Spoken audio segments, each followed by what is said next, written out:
सारे दिल्ली वासियों को श्रीमती माधवीलता जी का नमस्कार।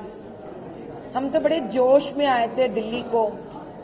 हम समझते थे कि हैदराबाद तेलंगाना राज्य में गुंडा राज चलता है, क्योंकि जिस प्रकार से हमारे ऊपर गालियां दिए गए हैं और जिस प्रकार से रौडी लोगों ने हमारे ऊपर मारने के लिए आए थे, हमने समझा कि वहां से निकलकर हम दिल्ली में आए तो दिल्ली में तो कम से कम स्त्री के लिए एक मर्यादा होती होंगी।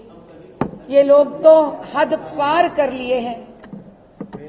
जिस निर्भया के लिए स्वाति जी ने लड़ी है, आज उन्होंने भयभीत होकर जी रही है।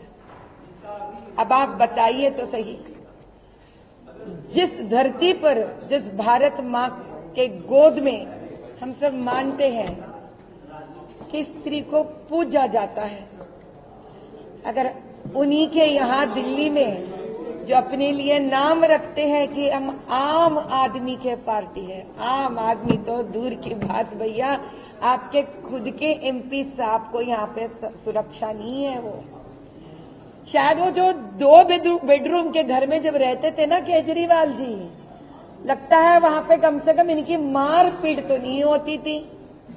आज तो इन्हें इतने पैसे इकट्ठा कहां से कर लिए, वो तो हमारी दुर्गा रानी दुर्गा माँ जाने। इतने बड़े घर भी बना लिया उन्होंने और कैमरा भी लगा लिया, और कैमरे को ये लोग टैंपर करना, यानी जहां चाहिए वहां कट करना, एडिटिंग करना भी सीख ले केजरीवाल जी। मैं पूछती हूँ केजरीवाल जी, आप इतने कब हो गए स्मार्ट कि आप औरत को घर में मार भी सकते हो, पिटाई भी करवा सकते हो और उसका एडिट भी कर सकते हो कैमरा में? ये क्या हो रहा है दिल्ली में? जिस देश का ये राजनगरी है, कैपिटल सिटी है, अगर ये है यहाँ का प्रशासन, चीफ मिनिस्टर का, मुख्यमंत्री जी का ये हालत है यहाँ, और ऐसे लोग मिलते हैं कांग्रेस से, जहां प्रियंका गांधी जी का तो मुंह तो नहीं खुल रहा है यहाँ पर। वो तो कहती है कि हम लोग स्त्री के लिए ठहरे हुए हैं। कौन से स्त्री के लिए ठहरे आप? कौन से स्त्री के लिए ठहरे आप? स्त्री का तो ना कोई पार्टी होती है, ना कोई जात होती है। अरे हम तो भाजपा से है, फिर भी हम स्वाति जी के लिए आवाज उठा रहे, लड़ रहे हैं। आज आप सर फोड़ते हो, कंधा फोड़ते हो, फ्रैक्चर से उसके अंदर, ब्लड क्लॉट है उसके अंदर।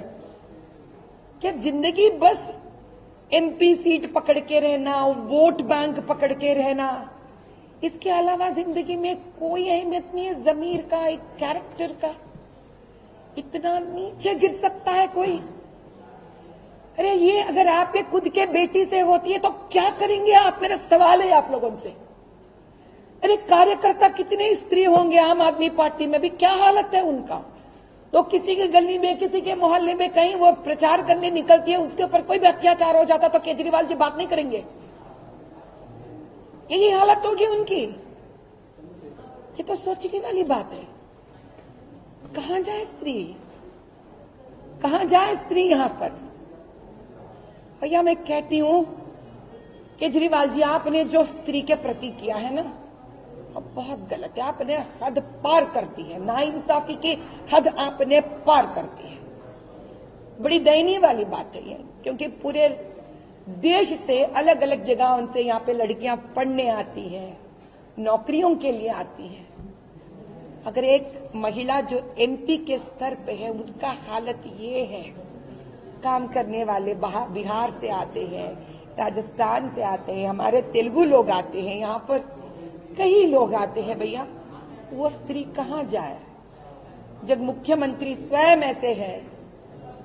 अगर सावन ही चिंगारी दे रही है यहाँ पर, किस सावन के इंतजार में रहना है दिल्ली के लोग? बड़ी दयनीय वाली बात है। माधवी जी, आम आदमी पार्टी की जो मंत्री है आतिशी, वो भी स्वाति मालीवाल पर आरोप लगा रही है और कह रही है वो बीजेपी के बेहस्त पर काम कर रही हैं, और उनका कहना है कि बीजेपी, अरविंद केजरीवाल अच्छे से कैंपेन ना कर पाए, आम आदमी पार्टी कुछ कर ना पाए इन इलेक्शन में, उसको लेकर ये साजिश रची गई है और ये वेंडेटा पॉलिटिक्स है। भाई हम एक बात कहते हैं आपसे, शायद आम जनता को ये बात जानना है कि ये सारा मसला कहां से उठा है। स्वाति जी का एमपी का जो स्थान है उनको वो स्थान चाहिए। स्वाति जी जिस एमपी राज्यसभा के स्थान पे है उनको वो जगह चाहिए। वो जगह वो किसी और को देना चाहते हैं जो सारा जनता और आवाम जानता है। उस सीट को जब स्वाति जी ने काफी मेहनत करने के बाद मिला है, उसका चर्चा करने के लिए मुख्यमंत्री जी के घर पे गए थे। ताजुब की बात तो यह है, एक स्त्री को पहले दूसरी स्त्री पर जो अत्याचार हुआ है पहले उसके बारे में बात करना थी। मुद्दा कुछ भी रहने दीजिए, मुद्दा कुछ भी रहने दीजिए। पहली बात तो एक स्त्री का मर्यादा करना चाहिए। जिस मारपीट उन पे हुआ है पहले उसके बारे में बात करना चाहिए था उनको, एक स्त्री होकर। लेकिन उनको भी इलेक्शन के बारे में पड़ा है। ये तो बहुत आश्चर्यजनक बात है। जो नए नए देख रहे हैं हम ना, तो भैया ये हमारे पल्ले नहीं पड़ रहा है कि खुद के पार्टी के लोग खुद के औरत के ऊपर कोई गलत बात करता है तो कोई इसको राजनीति बना लेते हैं। आम आदमी पार्टी वाले मुख्यमंत्री चुप बैठते हैं, मुख्यमंत्री के सदस्य उन पे मारते हैं, खुद के घर पे मारते हैं। हद होनी चाहिए। आप वोट लोगों के बीच में एक तरक्की के बारे में बात करके ला लो भैया। स्त्री को बीच में रखकर उनको मार कर नहीं। और ये इल्जाम ऐसे स्वच्छ पार्टी भाजपा जो औरत के लिए काम कर रही है, उनकी तरक्की के लिए, उनकी सुरक्षा के लिए काम कर रही है, उनके ऊपर डालना गलत बात है, सबसे बड़ी गलत बात है। ठीक है।